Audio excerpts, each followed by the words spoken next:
Welcome to the Madness and Grace podcast, where we explore the connection between mental health and faith. I'm Dr. Matthew Stanford, neuroscientist, author, and mental health advocate. And I'm Dr. Madeline Stiers, therapist and trauma researcher. We're so glad you're joining us today. Each week, we have authentic conversations about personal stories, we share professional insights, and explore the meaningful ways faith can influence mental well-being. Whether you're seeking comfort, understanding, or simply a new perspective, we're here to journey with you. Thanks for tuning in. Now let's dive into today's conversation.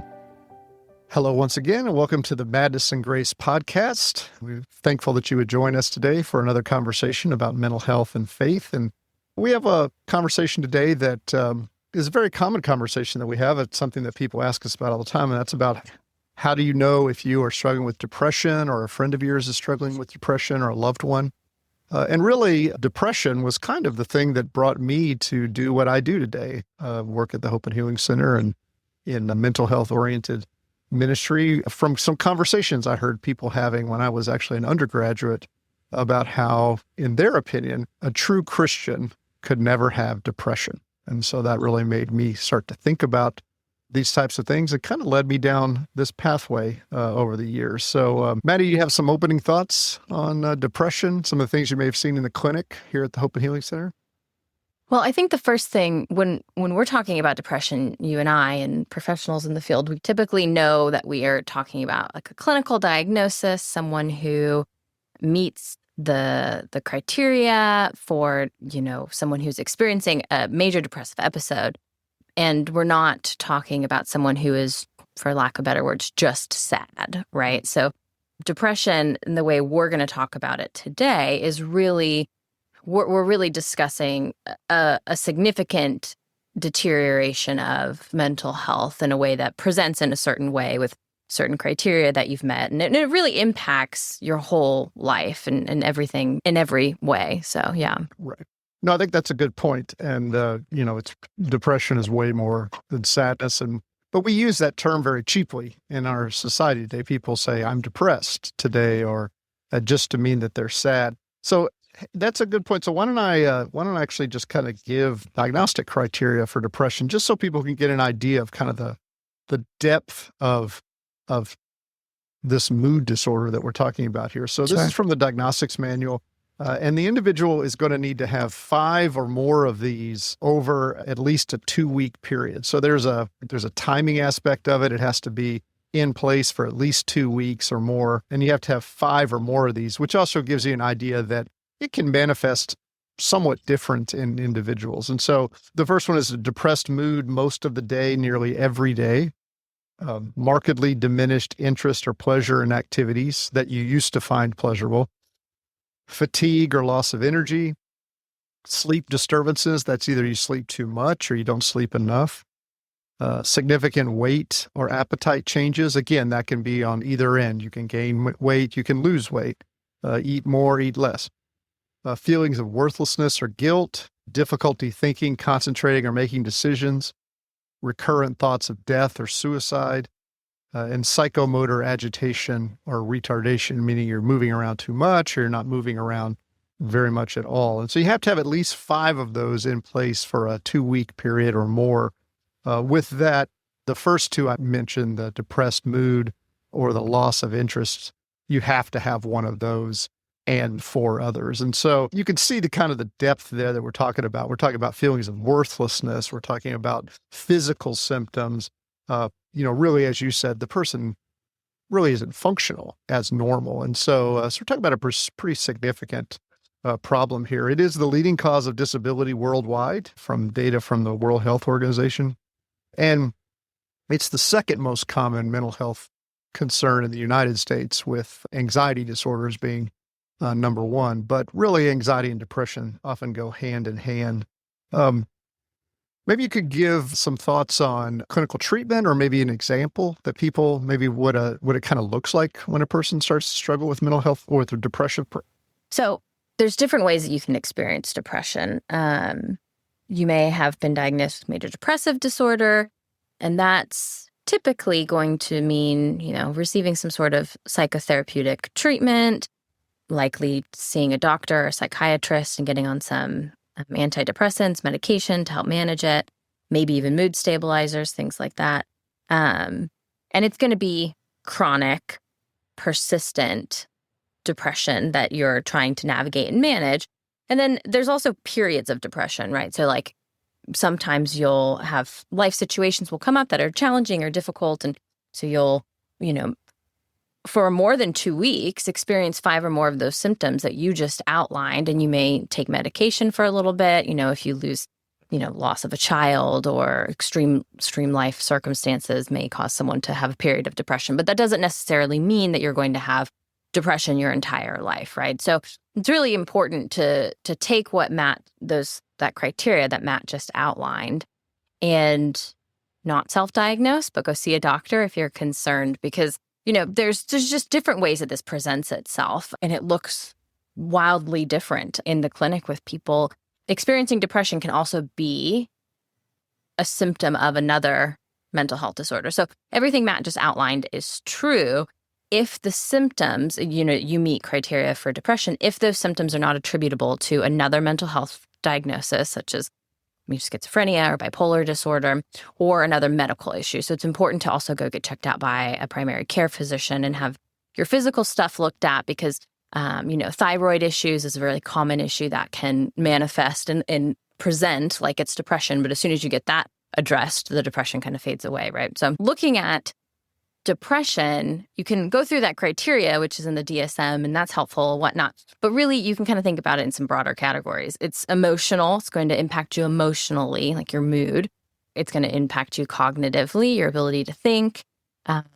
Physically, like Matt said, you may not be moving around as much. And then behaviorally, like what you're doing. Are you having thoughts of suicide? Is your weight and your food intake, are those behaviors changing? Things like that. So those are some broader categories to think about. And then, is it long-term, and is it negatively impacting other areas of your life, right? So is it impacting school? Is it impacting work? Is it impacting your relationship? Those are some of the questions that we ask when someone shows up into the office. Now Matt, I'm sure you've seen this too. There's a wide spectrum, I guess, of what depression can look like. And it can be situational. You lost your job, you're feeling depressed, need a little bit of a boost, some help with medication therapy, all the way to like serious major depressive disorder or depressive episode in bipolar disorder, in which those are so tangible. Like someone walks into your office, and first of all, it's taken them weeks to get there because they literally could not get out of bed, like immobilized, not able to move. And their husband or wife or spouse or family member had to like go to their house and drag them out of the house and put them in the car and bring them into the office. And you can just feel, I don't know how else to explain it, but you can just feel the depression in the room. Like it's so tangible. It's so heavy. And that's really hard. That's a really hard place to be and place in the old to days, sit you with speak someone. about a reactive depression and endogenous depression. Mm-hmm. Somebody who had some event like you described, the death of a spouse, loss of a job, it kind of put them into a depressive episode versus a very kind of deep-seated, biologically driven, kind of something they may have inherited.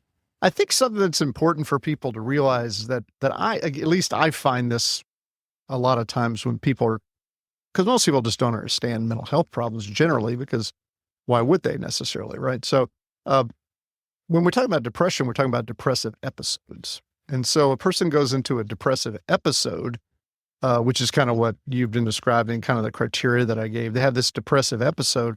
They're not going to stay in that depressive episode for the rest of their life, probably. Right. And so even there may even be some spontaneous recovery where they kind of come out of that. So a depressive episode can last weeks. It could last months. I'm sure it's not impossible for it to last years, although I've never personally seen that. But so a person could have depression, major depression, and not be diagnosed with depression, and have had it for quite some time. And when they go into a depressive episode at some point, then they finally, end up in front of someone who diagnoses them. And it's not like they just kind of caught that like a cold all of a sudden. They may have had depressive episodes in the past and they just kind of got through it, whatever that might look like. White knuckle. So I think there's a cyclical nature to depression. We oftentimes think of bipolar disorder as very cyclical. You're kind of up or you're down. Well, with depression, you're down or you're more normal. When you're down and you're more normal. And so, it is possible for a person to have a single depressive episode in a lifetime and never have another one. And I mean, I think that would be more reactive depression, perhaps. But it's possible for someone to have depressive episodes almost on a seasonal kind of like every winter, the person has a depressive episode, or every holiday or every anniversary of some event. I mean, so you can even look for triggers and kind of a time frame for them. So, but it isn't, I think one of the things that I think confuses a lot of people is this idea that, well, you just become depressed and then you're just kind of depressed forever after that. And the reality is that you could go into a depressive episode, perhaps not a clinically meaningful depressive episode, but maybe not the deepest depressive episode that's ever existed. And then after a period of time, you could kind of come out of it. What I'm not saying is if you're depressed, don't go get treatment. We'll talk about that in just a minute. What I'm saying is I meet a lot of people that are in their 30s that are now in a pretty serious depressive episode. And when you ask them about it, and you kind of go back, kind of do a retrospective kind of history, they'll describe what were depressive periods in their life in the past. They just never recognize it as depression. Oh, I'm just that kind of person, or that's just my personality, or things were really tough back then, or, things like that. And so they just never really recognized early on that they were having a depressive episode. So I think that's something that's important. Yeah, I think the other thing to note about depression is depression and anxiety oftentimes kind of sit hand in hand. We call it, I think in school, I heard someone, maybe an old professor of mine, say depression and anxiety are like the wicked stepsisters, that if with one comes the other, and that's oftentimes. Very bright person that said that. I wonder who that could have been. For those of you who don't know out there, Matt was a professor of mine in undergrad, and fortunately, we've gotten to work together the last 10, 15 years. So yes, so depression, it's interesting because I think about, I had a period of depression in high school, and my parents and I still talk about it. I'd come home and I was usually like a bubbly, happy person, and I'd come home and I'd just sit down and be so like sad. And because my parents talked to me, they had good communication with me, and they would say, "What's wrong?" And I'd say, "I don't know. I'm just so sad. And I kept saying, "I don't know. I'm just so sad." And I couldn't. My mom would go, "Are you getting bullied? Like, are people picking on you? Like, what's happening? How are your grades? Like, how are your friends?" And I couldn't attribute it to anything. I just kept saying, "I don't know. I don't know." And finally, they figured it out. I mean, oh, maybe this is some mental health stuff, and got me some care and, feeling better. And so it's all of these symptoms, they could be attributed to something like we talked about, situational, or it could really just be that life, things come up and now you start to feel this way and you can't really place why. I think the other thing to think about when we're talking about depression, and we see this a lot in the clinic here, is how this affects you spiritually or religiously.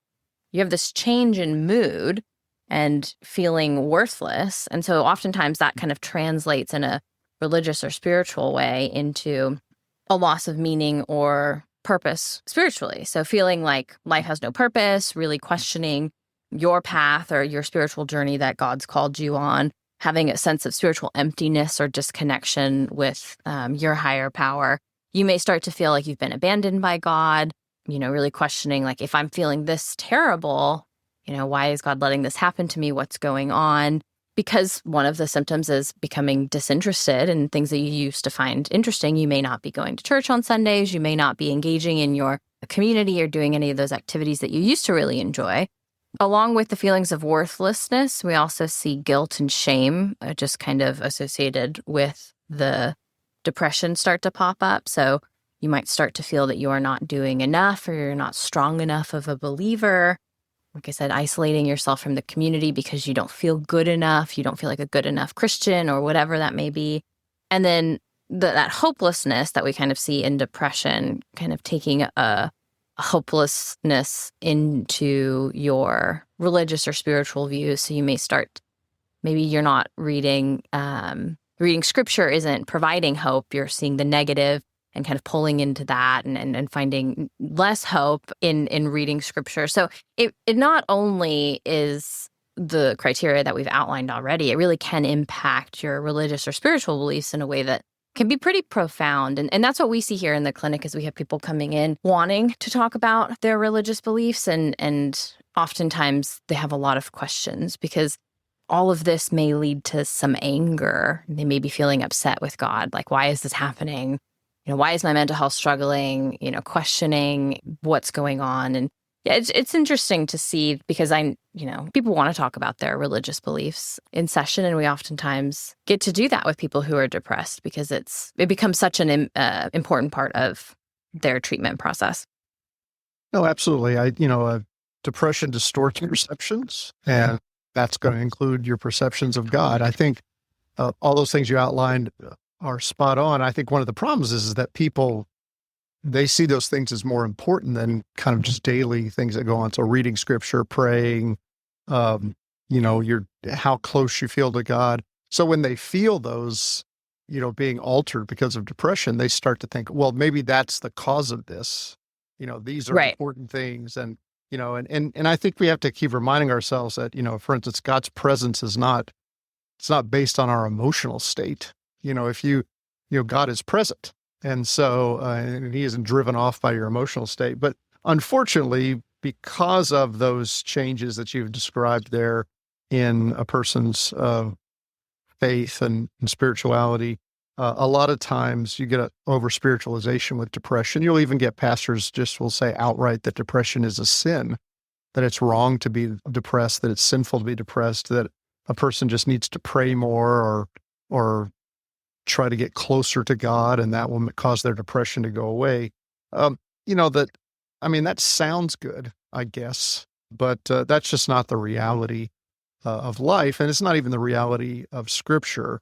There are plenty of people in the Scriptures that struggle with what would be pretty profound depression, I think probably the most obvious of those is King David in the Old Testament, and I've done a lot of writing about that. If you'd like to see that, you can look at a book I wrote called Grace for the Afflicted. I talk about that in there in the depression chapter. But, David is an interesting figure because not only do we have just kind of historical narrative about him as king, we also have a lot of writings that have been attributed to him in the Psalms. And most of David's Psalms are Psalms of lament. So for instance, look at like Psalm 42:5, why are you downcast, O my soul? Some of these Psalms that he writes are really, really dark. But you can look all over the Scriptures and you find people that are struggling. Job, we know why Job is depressed. He's lost so much. He's in a horrible traumatic experience. But, in Job 7:16, I loathe my life, my days have no meaning. I've heard that here in the clinic. That's a very modern Jesus in the Garden of Gethsemane is tremendously depressed about what is about to occur to him. And, my soul is overwhelmed with sorrow to the point of death. That's Matthew 26:38. Obviously, Jesus is very distressed at that point. I don't know that I would say he's depressed. I don't know that I'd say Job's depressed. I would say that their distress at those times is being kind of manifest as what we would a lot of times describe as depressive symptomatology, or at least a reduced mood, significantly reduced mood. So I think when we're not, I heard someone say one time, the Bible invites lament. It doesn't call for its suppression. So I think the way to, when we're dealing with somebody who has, dealing with these kind of feelings, these kind of thoughts, I think the last thing we want to do is go, oh, well, you're just a bad Christian. And if you were a better Christian, you wouldn't have these. And it's easy for someone who isn't depressed to say that, perhaps. I think for families, what I would recommend is that, listen to the person who's depressed. Don't try to over-spiritualize, what they're feeling, what they're saying, and don't rush to try to fix them. You just want to be present. You want to be an outlet for them to express the feelings they're having. And some of the things you may hear are not very pleasant. I think you need to be aware of early signs. You want to watch for the appetite issues or the sleeping or the functionality, the person starting to struggle, problems getting up and getting to work, or whatever it may be. And I think you want to encourage them and support them, and I think you want to be a conduit to them getting to professional care as well. Here at the Hope and Healing Center, we use an integrated approach to care where faith is integrated into the treatments that we use. And there certainly are lots of people out there that offer those kind of integrated approaches to care. If you have some of those by you, I think those are wonderful. I also think that if you don't have those by you and you do have quality mental health care providers that provide with evidence-based treatments, then I don't see any reason that a Christian shouldn't go and get the treatment they need. A lot of times I find, and you might have something to say about this as well, Maddie, a lot of times I find that Christians particularly, are very adamant about having a Christian therapist that, integrates care, faith into the care. But, they go to a doctor and they don't know what their doctor's faith is. They go to a dentist, they don't know what their dentist's faith is. If they had cancer, they just want the best cancer surgeon or cancer oncologist that they can find. And again, I don't have any problem with any of those. I just think that, God provides a lot of expertise out there in the world for us to choose from. And I think there are people that are affirming of faith and there are people who aren't affirming of faith. And so I think we always should go to people who are affirming of our faith. I don't think a Christian has to go to somebody who uses an integrated approach to care. I prefer an integrated approach to care, and I've worked for years to develop that. But I think you need to go to the best provider that you have access to that's going to be able to help you with that. I also think the church has a role to play in supporting individuals and being kind of the anchor for their recovery and for their faith. And while it can be a challenge, if you're the person who's experiencing depression or feeling depressed, it can be a challenge to really hear what people might be saying to you, because that's part of the symptoms of the issue with depression. But I would say do your best. If you're listening to this and you're feeling like maybe I'm depressed, maybe I'm that person that needs some support, if you have safe people around you, if you have people that you trust, do your best to listen to them. If they're coming and saying, I'm happy to get you connected, maybe try this support group, like, do you think maybe you should be talking to someone? It's easy for us to say, no, I should be stronger than that. Like, I should just be able to pray and feel fine. But if you have people around you, encouraging you, don't dismiss it, really try to lean into those supportive people if they are safe, and they are people that you trust, because sometimes the depression can be so insidious. You don't just wake up. Most people don't just wake up fine one day, then wake up extremely depressed the next day, because it's this insidious, progressive, display of symptoms, and other people will notice it. And when you're the one experiencing it, you may not realize the changes. So if you have people that are willing to come to you and say, hey, I notice this is what's going on, like you've changed, maybe you're a little more moody and, we're worried about you. Try to take it as an act of love, even though it can be a little, upsetting or disheartening to have someone say that. But if you've got safe people around you, they're probably coming at you with in the love intention. Much easier to see it from the outside when you're talking about moods and things like that. Because like you said, we're always just trying to get through, personally. And really, what Maddie and I want to impress on you out there that are listening is that there is absolutely no shame in going to a mental health care provider. I don't care what anyone's ever told you.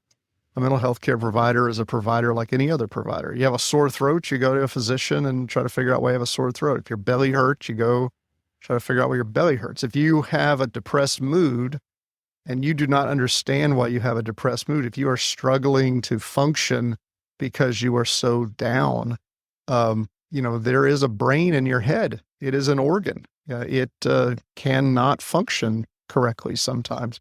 And so, and circumstances can affect that. So there's no reason to be shamed by going and having a professional take a look at what's going on with you and then give you some suggestion. Just because you go to a mental health care provider doesn't mean you have to go to a mental health care provider every day for the rest of your life. just like when the doctor gives you antibiotics for your strep throat, hopefully you'll just take them for 10 days and you won't have to take them anymore. So, Right. Imagine if you went to the provider and you said, I don't know what's going on with me. I'm just really down. And they assessed you and they said, hey, well, you know what? I think you're just really stressed out. I don't think you really meet criteria for depression. Let's talk a little bit about how you might reduce stress in your life.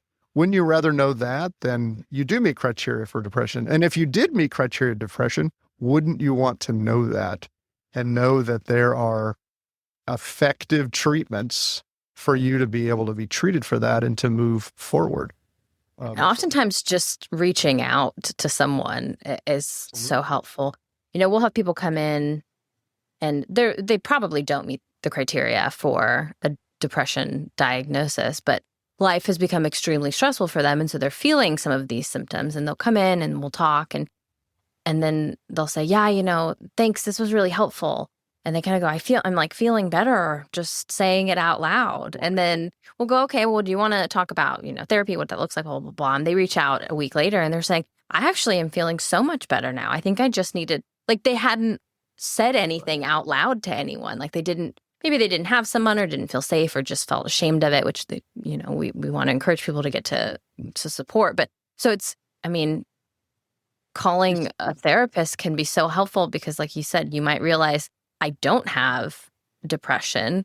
I just needed a little bit more support, or I do, and here are the steps that I can take to care for myself. And a lot of times you see that same thing with if someone isn't interested or able or willing to go to a therapist, they go to a support group.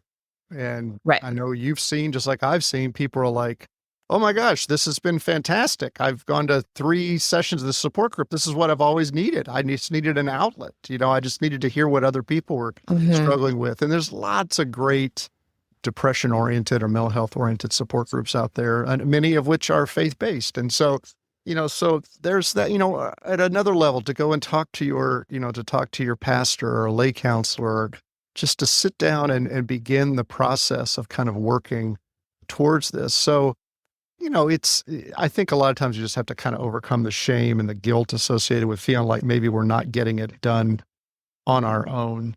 So maybe it might be worthwhile a little bit for us to talk about some of the treatments. I think that, most people think of treatment for depression as antidepressants. So you take antidepressant medication, of which there are a large number. So the selective serotonin reuptake inhibitors like Prozac, Lexapro, and any number of other ones. Those are kind of your common first line for pharmacological treatment of depression, but they're also used for treatment of anxiety. Zoloft is a antidepressant that's used oftentimes for the treatment of anxiety issues because you're really looking at kind of similar systems in the brain.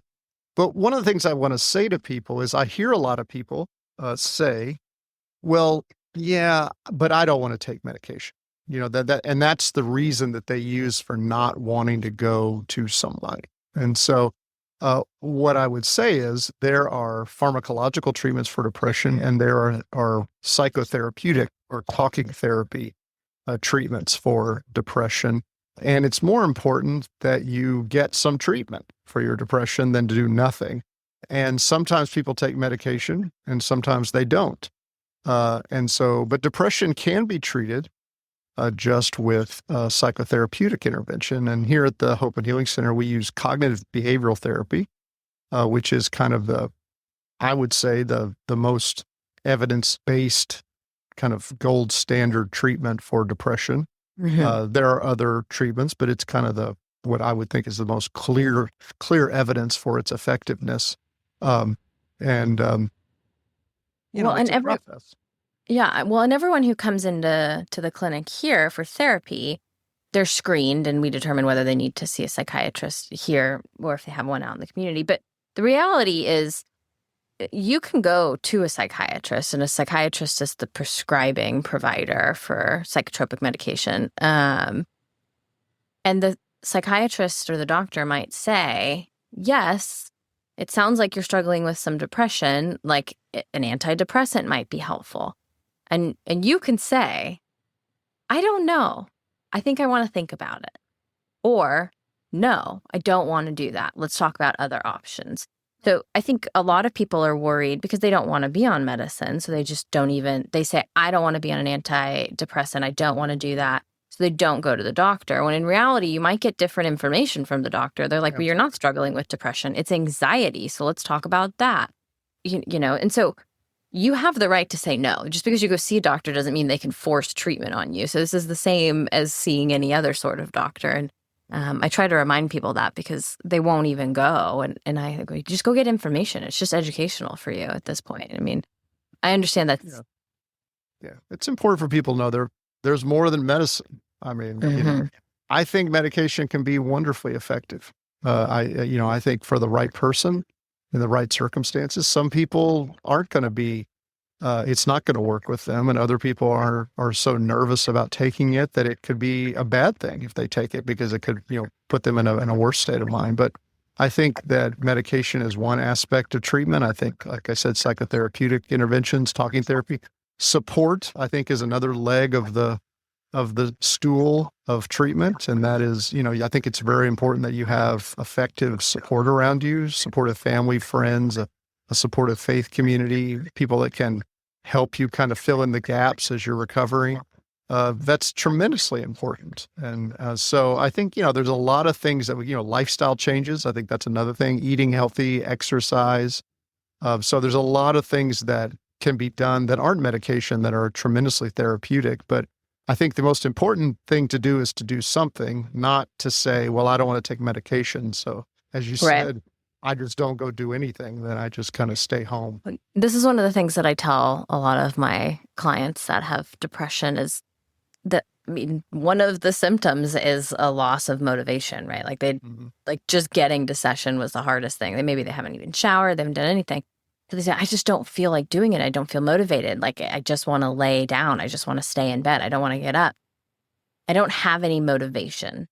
That's what I hear. And I understand that. It's very much a symptom. Right. And you don't have to have motivation to do something. Right. Doesn't make doing it any easier. I realize that. I go, but you do not have to have motivation to get up and shower. You have to get up and shower. That's exactly right.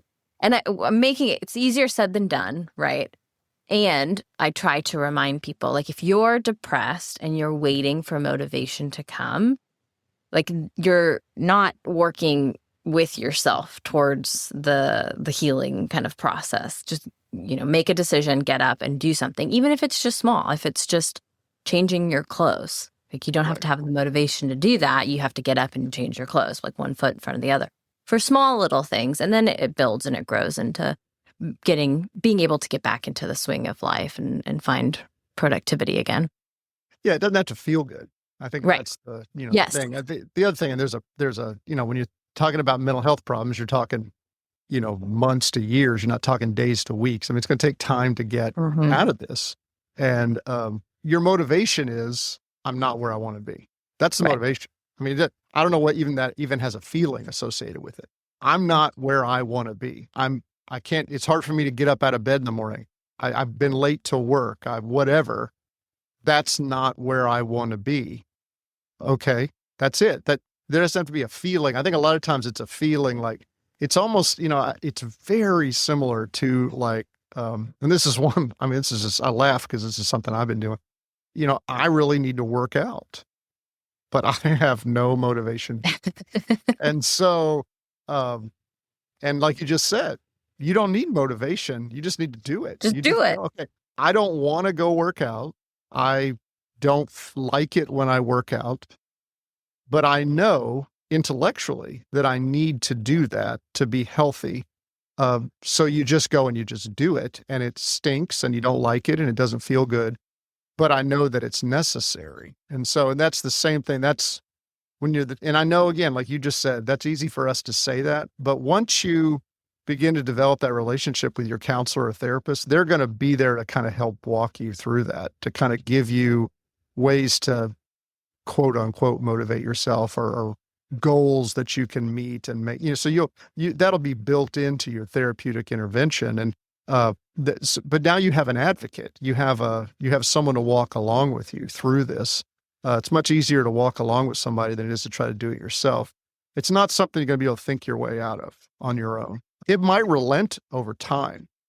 Depressive episodes do, but there's no reason to suffer. And there's no guarantee how long that could be or how deep the depression could get or what that might look like. And it's not because you one day decided to eat asparagus and you thought the right way about the Psalms or something. It just kind of, your brain kind of got back to where it needed to be. But, one of the other things that you're learning in therapy is to watch for early warning signs and triggers.